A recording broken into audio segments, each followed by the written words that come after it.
Pessoal, vamos começar?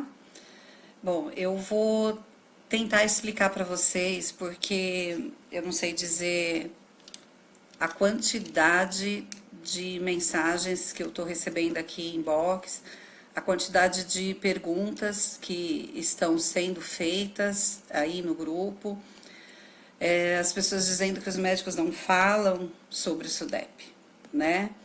É estranho aqui, eu não consigo visualizar. Se alguém puder curtir, que tá me vendo, tá me ouvindo bem. Tem alguém aí no grupo já? Se puder curtir aqui, para eu saber que vocês estão chegando. Bom, eu quis vir aqui porque a gente recebeu outra notícia de outra pessoa que no final de semana teve uma morte súbita, né? Ah, eu tô vendo que vocês já estão curtindo, que vocês já estão aí. E as pessoas dizendo que não se fala sobre SUDEP, que os médicos não falam o que é SUDEP. SUDEP é uma sigla, né, em inglês, que traduz a morte súbita, né, que na epilepsia tem um índice muito alto. É engraçado, assim, às vezes a gente que está de fora como espectador, observar o que a gente não quer ver, né? Porque todas as vezes eu publico aqueles folders onde fala quando a pessoa tiver uma crise que passar de 5 minutos é para socorrer. Vocês estão lembrados? Quando a pessoa tiver crises repetidas, passou de 2 crises, é para socorrer, mesmo que não sejam mais de 5 minutos. Com qual objetivo que a gente divulga isso? Por que a gente divulga isso? Pelo risco que se corre. Risco de quê? Alguém já parou para perguntar para os médicos, doutor, qual é o risco? Por que é que eu tenho que socorrer meu filho? Por que é que eu tenho que socorrer o meu marido se a crise passar de 5 minutos? Doutor, por que é que eu tenho que socorrer o meu filho, minha esposa, se ele tiver outra crise recorrente? Pelo risco de SUDEP, gente. Pelo risco de morte súbita. Podemos traduzir como: a pessoa pode ter uma parada cardíaca, que é o que a gente ouviu aí no grupo hoje. A pessoa pode se asfixiar com a saliva. Por que a gente orienta? Ponha de lado, porque a pessoa perde o controle da deglutição quando ela está inconsciente, então ela passa a fazer aquela salivação, não engole, pode correr o risco de morrer asfixiado. Não é pela crise convulsiva, é pela falta de ar, pela falta de oxigenação que chega no cérebro. Então, tudo isso é a tradução do risco que se corre, o SUDEP, né? Outra coisa, o que é o mal epilético? Que a gente sempre fala. O mal epilético é uma crise muito prolongada, ou várias crises recorrentes seguidas, onde o organismo não consegue recuperar, não consegue voltar. Por isso que a gente pede que seja chamada o SAMU, que seja assistida essa pessoa, que ela tenha recursos médicos, além das medicações que nós já tomamos. Poxa, Nívia, mas por que será que aconteceu isso com 2 pessoas, um de 16 anos, outro de 35? Os 2 no sono. Por quê? Porque a gente dorme, os pais dormem, as esposas dormem, e a gente não vê, e a gente não socorre a tempo. Nossa, Nívia, você fala isso com tanta tranquilidade? Não. As crises do meu filho, todas foram dormindo. Todas tônico-clônico generalizadas durante o sono. E foram 2 anos sem dormir. Foram 2 anos em que eu vigiava o sono dele, em que eu passava a noite inteira comendo para não ter sono, e engordei 30 quilos. Foram 2 anos em que eu observei qual era o tipo de crise que ele tinha. Tem muitas crianças, muitos adultos que durante a crise tem vômito e tem o problema de asfixiar com vômito. Por isso que a gente fala, põe de lado, se aconteceu, o jato vai para o lado, a saliva vai para o lado. Ah, passou de 5 minutos, socorre, porque aí a gente tem tempo de voltar. né? Crises recorrentes ocorrem. Tem crianças que têm síndromes, que eu ouvi esses dias, uma mãe muito querida, a Gabi, lá do, do Canadá, eles têm outro procedimento para o SUDEP. Essas crianças que têm síndromes, que têm 30, 40 crises, quando entram em crise, elas em casa têm os SOS, os supositórios de medicação extra para poder o SAMU chegar. Que não é o caso dessas duas pessoas que foram embora essa semana. Isso são as fatalidades, como eu disse no outro vídeo. A vida como ela é, né?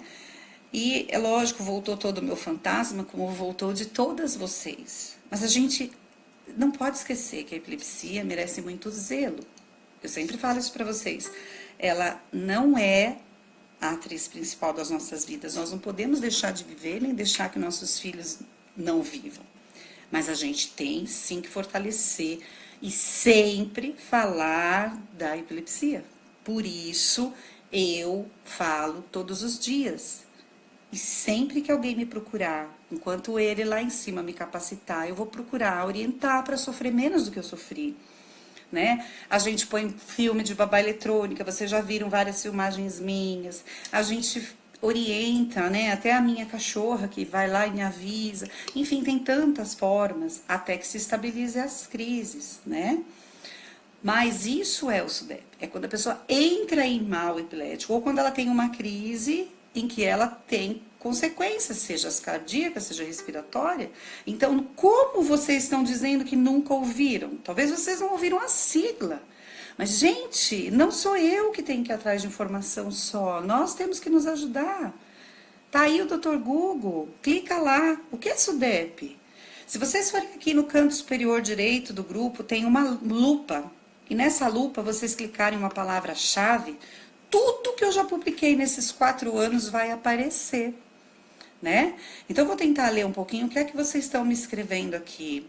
O neuro dos meus filhos sempre me orientou quanto à morte súbita. Meu filho Caio cai muito e a saturação dele cai sempre que socorro, pois sempre passa de 8 minutos. Tá vendo? A Samira já tem essa instrução. Michael, meu filho vomita quando está começando a convulsionar, porém ele convulsiona acordado e é parcial, mas já aconteceu de ter convulsão generalizada à noite. E às vezes uma crise simples com o vômito a pessoa pode se asfixiar. Então, por isso que a gente sempre fala da pessoa estar assistida. Por isso que a gente sempre orienta, né? Nossa, Nívia, o que é isso? Você está nos deixando em pânico. Gente, eu já falei sobre isso outras vezes. A gente vai ficar em pânico se a gente quiser. Ou a gente vai deixar de ver, colocar uma venda nos olhos se a gente não quiser, né? Boa noite, Claudinha, você tá aí de Minas, né? Obrigada, Cibele. Muito obrigada pelos comentários aqui. Rosana, também amo você. Essa participação de vocês que tem epilepsia para nós é muito importante. Vocês traduzem sentimentos e sensações e efeitos colaterais que a gente às vezes não consegue, né? Então, assim, não dá para dizer, poxa, Nívia, você nos alertou. Sempre alertei. Clica lá na lupa que vocês vão ver a quantidade de informações que eu ponho. Na verdade, as publicações, as matérias, as entrevistas, eu ponho lá na comunidade. Se vocês forem lá curtirem todos os dias, eu publico alguma coisa nova ou antiga sobre epilepsia. Todos os dias. Então, se atualizem, se informem. Conforme as crianças forem crescendo, vão passando para elas a responsabilidade do cuidar da doença delas. Nós não vamos poder viver por elas. Daqui a pouquinho, ó, num piscar de olhos, eles se tornaram adultos, não é? E eles vão ter que ser responsáveis, com exceção às crianças que não têm capacidade cognitiva, que vão ser crianças a vida toda e que vão ter que ser assistidos a vida toda, né? A Tamira está dizendo que a bebê teve meningite parada e EPI, teve crises raras, difícil controle. Sim, mas a meningite é um vírus que atinge o cérebro, que aí é uma coisa bem agressiva e como consequência passou a ter epilepsia, né? Então, assim, A gente tem que entender da onde vem essa epilepsia, né? Que as crises são de difícil controle, a maioria aqui do grupo são, e somos só 30% dos casos de epilepsia. 70% dos casos de epilepsia acertam e controlam as drogas na primeira ou na segunda droga, tá? Então, mesmo acordado, estão perguntando aqui, a médica alertou que procurasse aprender, certo, Aldiraci? Ou seja, mesmo acordado, a pessoa perde a consciência. E se ela passa a ter crises recorrentes, ela tem que ser socorrida. Certo? Então, assim, vocês viram a minha emoção à tarde, eu continuo fragilizada, eu não estou em condições de responder aqui individualmente, eu não sei dizer, acho que 40 mensagens, mais as mensagens da postagem que eu fiz, porque eu também tenho meus limites. Eu cheguei a pensar, Nívia, será que você errou quando aquela mãe te perguntou sobre se ela podia pôr vinho no cordeiro? Vocês lembram? Essa foi a pergunta dela em dezembro, né? E a gente orientou que a gente podia, né? Um garoto saudável que queria ser jogador de futebol. E hoje eu não consigo falar com essa mãe, gente. A gente tem que respeitar esse luto. Não só o luto dela, o meu, o seu, o de todas nós. Não é hora da gente questionar se o grupo está fazendo bem ou mal. Não é hora da gente questionar a nossa tristeza perante a tristeza dessa mãe. Eu acho que nós estamos sendo muito egoístas. Eu acho que quando acontece um tipo de notícia desse, a gente tem que parar de olhar para o nosso umbigo e olhar para o umbigo do outro. Tudo bem, Nívia, você é grossa. Não, não sou grossa, gente, eu sou pontual. Por favor, eu entendo o desespero de cada uma de vocês, porque também chama a minha dor, também chama as minhas inseguranças. Mas vamos parar um pouquinho e consolar essas mães? Consolar essa namorada? Consolar essas famílias? Que vão ter muito para nos ensinar, porque tem muitas ainda aí no grupo que perderam filhos.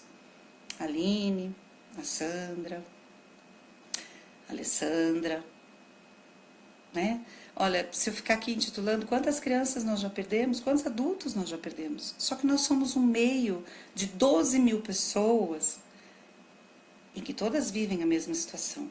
Seja com um filho, com o marido, com a mãe, né? Então é óbvio que é no nosso grupo que vão aparecer as coisas boas e as coisas ruins. É óbvio que no nosso meio vão aparecer essas coisas que a gente não quer ver. E eu canso de mostrar, gente. É só olhar com outros olhos. É só olhar com um olhar científico, procurar pesquisar e entender. A gente sair um pouquinho da nossa dor e tentar ajudar o próximo, que a gente aprende muito. E a gente cresce no tratamento dos nossos filhos, porque através do conhecimento a gente evolui, tá? Eu tento fazer essa live lendo o que vocês escrevem. Ou a minha raiz é loira de nascença e eu de fato não consigo. Ou eu sou envolvida de sentimento e venho com uma coisa pronta para falar e aqui tem um tempo e essa coisa de estar intermediada por ele computador me impede de estar respondendo, mas eu procuro sempre responder a dúvida individual de cada um. Mas hoje não é o dia. Hoje é o dia da gente parar, fazer uma oração, da gente pedir para Deus fortalecer o nosso coração e dar força para essas famílias. Combinado? Eu peço a Deus que continue iluminando o nosso caminho, que fortifique a nossa força e a nossa fé, porque a epilepsia merece zelo, horas de sono, medicação no horário, né?